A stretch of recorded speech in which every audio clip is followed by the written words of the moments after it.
For those of you who don't know what LinkedIn is it's kind of like a social media, but for work. It's to make connections and networking and to help you with jobs. So what I'm going to do, for anyone that isn't familiar, this is what a LinkedIn profile looks like. Now, I'm not going to show you how to set one up because it is pretty straightforward. You press sign up and you have to fill out some sections. But what I am going to do is go through, how to best fill out your profile. So you'll see up the top that there's quite a lot of different tabs. If you click on the me one, this is me, Sophie Packer. You can see my picture. It's very much like D. It's not with a cat and I'm not swimming. So what we do is that, and I'm just going to go straight down, what will fill out all the different sections.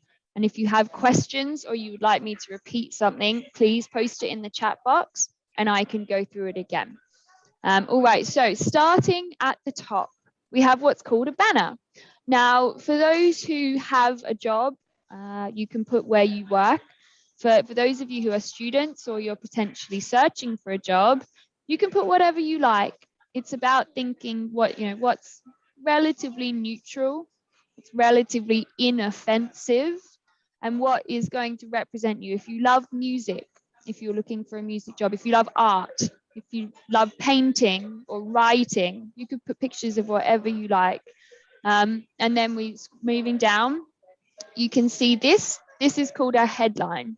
So this button here is basically where we edit our introduction, what our name is, our pronouns, if you would like to put them on your headline. Mine is principal recruiter. If you are a student, you could put student. If you're doing an internship, you could put that. If you're searching for a job in retail, you could put that. It really does need to reflect, where you are at that point in time. Wonderful. So we'll scroll down and then you can see current position. As I said, if you are in a job, you can put that. If you're not currently working, you don't put it. It's absolutely fine. If you have your school, you can add as many educations as you want. You just have to click add new education and it can be, well, you can put in whatever you like, anything at all, where you live and what industry you're in, and that's it. So that's kind of the top introduction box, right? This is this little bit up here. When we're scrolling down, this bit, the about section, is really where you can have a lot of creativity and a lot of freedom to describe yourself. You don't want it to be boring. You can say, you can see mine, that I am a senior recruiter. I'm passionate about diversity and I am an avid reader, pub goer, Netflix watcher, and tomato grower. Make it sound like you. If you're passionate about something, write it. If you're interested in a particular job, you can write that as well. Personalize it with however you want.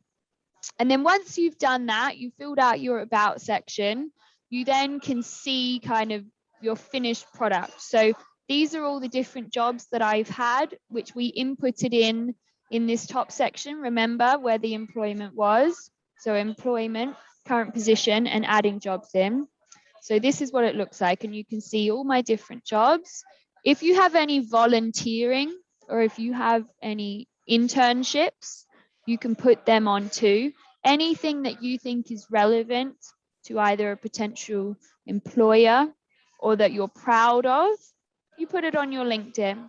You can see your education. Again, you can put in internships, you can put in trade apprenticeships, you can put in absolutely anything you like. And then we're scrolling down more.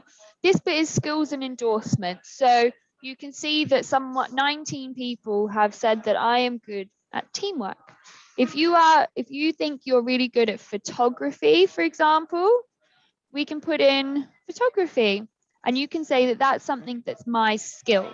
And people like me, recruiters, can search by skills if we're interested in something. So you can add anything that you're interested in. I'm not going to add photography because I'm not a good photographer. That's fine. All right, and then finally, recommendations. So you know how on a CV you put references. References is, something on a CV, but this is basically the same thing but on LinkedIn. So if you have a teacher or you have volunteered or you've had some work experience that you think would, be a good representation of your ability, then put it on your LinkedIn. You ask people for a recommendation, so you have to be connected to them. But let's say I want to ask Richmond. Oh, I don't think I'm connected to Richmond. Well, let's say I want to ask this man called John Richmond for a recommendation. That's how easy it is. And then John would get a notification and he can write anything you want and you get to review them first. An interest. This is interesting. So if you're passionate, I like Richard Branson. I like Illumina. That's my university. You can show interest in any type of company. So that's kind of filling out a profile. And you want to see here that it says all staff for me. That means that the profile is complete. So when you're setting it up, it has a little progress bar that tells you how complete it is.